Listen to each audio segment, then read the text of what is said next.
ದೊಡ್ಡಬಳ್ಳಾಪುರ ಗ್ರಾಮಾಂತರ ಪೊಲೀಸ್ ಠಾಣೆ ಹಾಗೂ ನವೋದಯ ಚಾರಿಟಬಲ್ ಟ್ರಸ್ಟ್ ಸಹಯೋಗದಲ್ಲಿ ಕರ್ನಾಟಕ ಪೊಲೀಸ್ ಇಲಾಖೆಯ ಆಸರೆ ಸನ್ಮಿತ್ರ ಯೋಜನೆಯಡಿ ನಗರದ ಬಸವ ಭವನದಲ್ಲಿ ಭಾನುವಾರ ವಯೋವೃದ್ಧರಿಗಾಗಿ ಉಚಿತ ಆರೋಗ್ಯ ತಪಾಸಣಾ ಶಿಬಿರ ಆಯೋಜಿಸಲಾಗಿತ್ತು.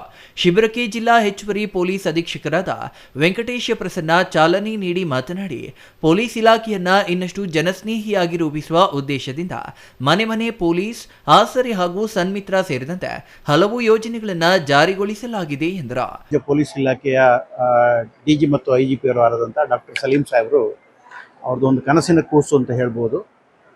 3 ಯೋಜನೆಗಳನ್ನು ಹೊಸದಾಗಿ ಜಾರಿ ತಗೊಂಡ್ಬಂದರು. ಅದರಲ್ಲಿ ಮೊದಲನೇದು ಮನೆ ಮನೆ ಪೊಲೀಸ್ ಅಂತೇಳಿ, ಎರಡನೇದು ಆಸರೆ ಅಂತ, ಮೂರನೇದು ಸನ್ಮಿತ್ರ ಅಂತ. ಮೊದಲೆಲ್ಲ ಪೊಲೀಸರಿಗೆ ಸ್ಟೇಷನ್ನಿಗೆ ಜನಗಳು ಬಂದು ಅವ್ರ ಸಮಸ್ಯೆಗಳನ್ನ ಹೇಳ್ಕೋಬೇಕಾಗಿತ್ತು. ಈಗ ಪ್ರತಿ ಬೀಟ್ ವ್ಯವಸ್ಥೆಗಳಲ್ಲೂ ಕೂಡ ನಾವು ಪ್ರತಿ ಬೀಟಿಗೆ ಹೋಗುವಾಗ ಪ್ರತಿ ಗ್ರಾಮಗಳಲ್ಲಿ ಎಷ್ಟು ಮನೆಗಳಿದೆ ಅಂತ ಹೇಳಿ ನೋಡಿಬಿಟ್ಟು ಆ ಎಲ್ಲ ಮನೆಗಳಿಗೂ ಕೂಡ ಪೊಲೀಸರು ಹೋಗಿ ಅಲ್ಲಿ ಏನು ಸಮಸ್ಯೆ ಇದೆ ಅಂತ ಹೇಳೋದನ್ನು ಪರಿಶೀಲನೆ ಮಾಡ್ತಾರೆ ಮತ್ತು ಅದಕ್ಕೆ ಬೇಕಾದಂತಹ ಪರಿಹಾರಗಳನ್ನು ಕೂಡ ಪೊಲೀಸ್ನವರು ಕೊಡ್ತಾರೆ. ಇದು ಮೊದಲನೇ ಕಾರ್ಯಕ್ರಮ. ಎರಡನೇ ಕಾರ್ಯಕ್ರಮ ಅತ್ಯಂತ ತುಂಬ ಶ್ಲಾಘನೀಯವಾದಂಥ ಕಾರ್ಯಕ್ರಮ ಯಾವುದು ಅಂದರೆ ಆಸರೆ ಅಂತ. ಈಗ ಹಳ್ಳಿಗಳಲ್ಲಿ ಮಕ್ಕಳನ್ನು ಬಿಟ್ಟು ಹೋಗಿರ್ತಾರೆ, ಅಣ್ಣ ತಮ್ಮಂದಿರು ಬಿಟ್ಟಿರ್ತಾರೆ, ಅಕ್ಕ ತಂಗಿಯರು ಬಿಟ್ಟು ಹೋಗಿರ್ತಾರೆ, ಒಂಟಿ ಮನೆಗಳಿರ್ತವೆ, ವೃದ್ಧರು ವಾಸವಾಗಿರ್ತಾರೆ.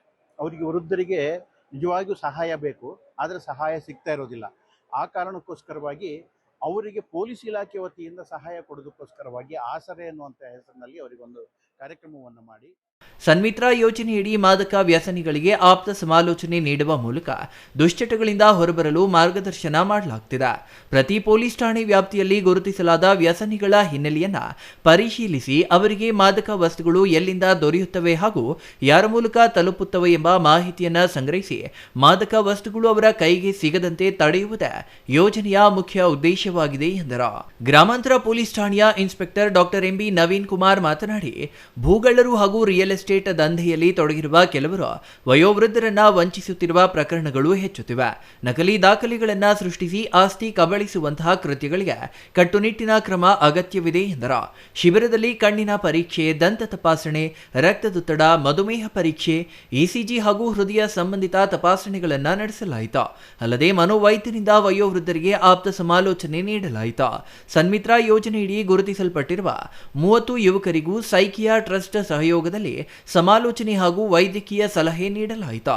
ಗ್ರಾಮಾಂತರ ಪೊಲೀಸ್ ಠಾಣೆಯ 11 ಬೀಟ್ಗಳಿಂದ ಆಯ್ಕೆ ಮಾಡಲಾದ ಒಟ್ಟು 110 ವಯೋವೃದ್ಧರಿಗೆ ಆರೋಗ್ಯ ತಪಾಸಣೆ ನಡೆಸಲಾಗಿದ್ದು, ಪೊಲೀಸ್ ಇಲಾಖೆಯ ವಿಶ್ವಾಸದ ಸಂಕೇತವಾಗಿ ವಿಶೇಷ ಕಿಟ್ಗಳನ್ನು ವಿತರಿಸಲಾಯಿತು. Mahesh, CTV news, Doddaballapura.